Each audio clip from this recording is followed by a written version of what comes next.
Është promovuar këtë të shtunë në Lurë të Dibrës libri monografik i studiuesit Pjetër Logoreci, kushtuar veprës dhe figurës së Dom Nikol Kaçorrit.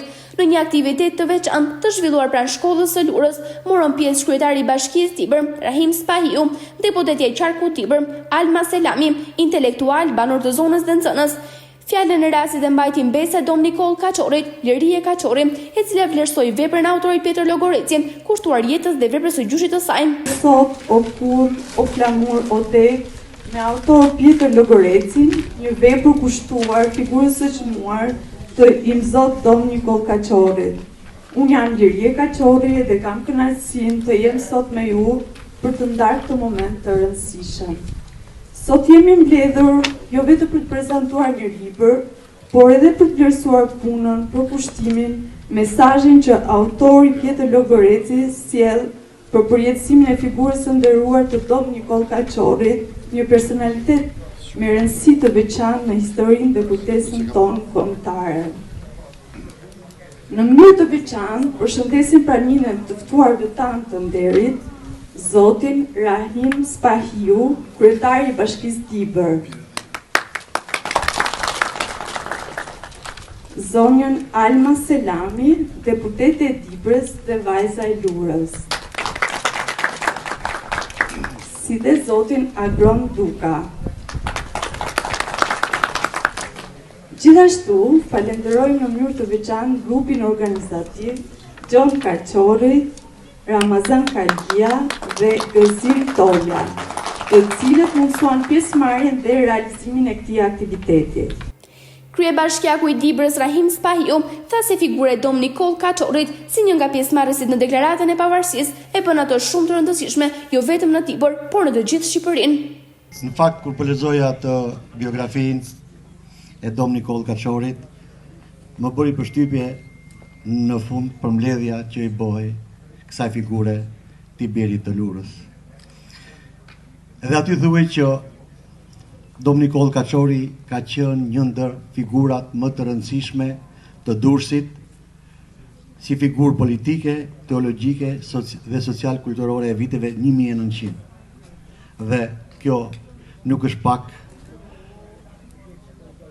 për atë që e ka thonë, por edhe pasi Dom Nikol Kaçorri ka qenë edhe krah të Ismail Qemalit si frymëtar në shpalljen e pavarësisë.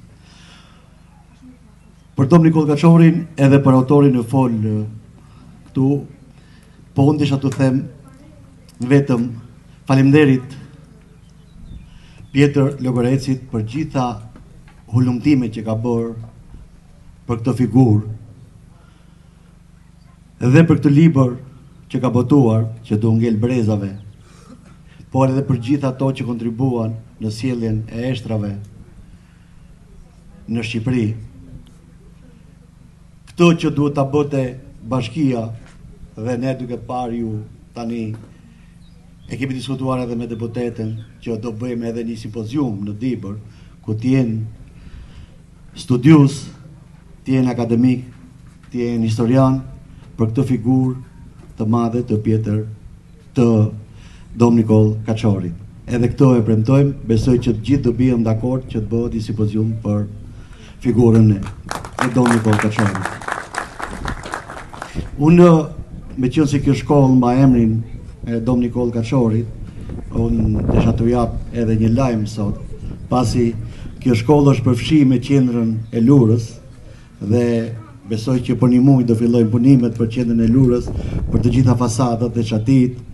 Autori i librit O sot o kur, o flamur o deg, Pjetër Logoreci tha se në qendër të këtij vëllimi qëndron figura i Imzot Nikol Kaçorrit, kleriku dhe adetarit të pashoq, arkitektit të heshtur, por thelbësor të pavarësisë së Shqipërisë. I lindur në ashpërsim fisnike të maleve të Lurës dhe i brumosur me dijen në djepin kulturor të Shkodrës, Dom Nikol Kaçorri përfaqëson atë sintezë të përsosur ku kryqi dhe flamuri bëhen një. Feja për të nuk ishte një izolim nga bota, por një thirrje hyjnore për të shërbyer me devotshmëria dhe të robëruar.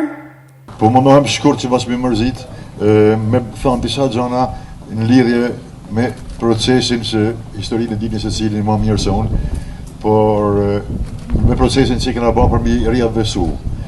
Kanë kënë shumë tentativa dhe për i Kaçorve, ka kënë një djallë për familjes Kaçorri, që ka ba tentativa me i prunë, jari e tonë Kanada më s'ka boha, edhe ai ka qenë edhe në Vjenë, edhe ka tentu edhe me letër këmbim në përmjet ambasadë shqiptare për me arrit me nxjerr eshtat e Kaçorit edhe për me sjell në Shqipëri.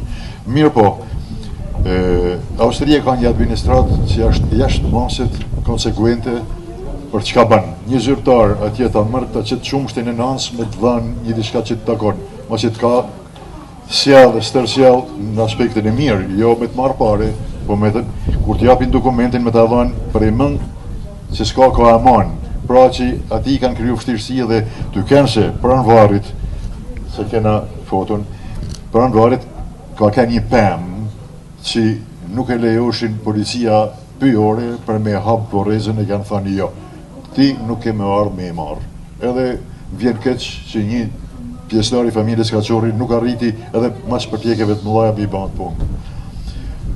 Mandena unë kam pas shansin, unë jam pjesëtar që jam qyshtë me po mbahen 30 vjetë në Vjenë, edhe të kënë që jam katolik, kur kam shku edhe në nimin për emigracion, për me u integru, jam afru shoqënisë misioni katolik që jetën në Vjenë, që janë shumica kosovar, e unë ishe i vetëmi shqiptar shqipnjet katolik që ishe dhe pjesëtar i Këshillit Kishës. Po, unë që jam në praktikant, u shkuj Kish, rrallë, fort ose hiq. Edhe e kam shumë lërë për i shpis. Mirë po, ka pa kënë një prift kosovar, me emrin Isak Tota, që aji ishte advetar, buri mirë, djali mirë, edhe kishte gjetë se Nikol Kaçori ka vorin në Vjenë. Edhe më pa thonë që, a shkojmë i herë e shohim, e kur kena shku me pa, kena pa një mal me shkurre, që e lasët mërvaje, mdëri dhe trupi kërë përmami, një kolos. Unë kam ba shkollën e komunizmet dhe dhënë si tonë fëmijë tuj e jo. Por, kisha lexu se ty kenë, sepse kena një shumë edhe në familje për këta figura gjigante, pra kjo cilin Gjan Mangët, Ismail Qemalit, për mëndimin tëm, a ka kenë penda, a ka kenë pushka, që nësot kena këtë vend e Shqipnin, e kufit e Shqipnis. Në fund, nxënësit e shkollës Dom Nikol Kaçori Lurm interpretuan vargje kushtuar figurës së tij.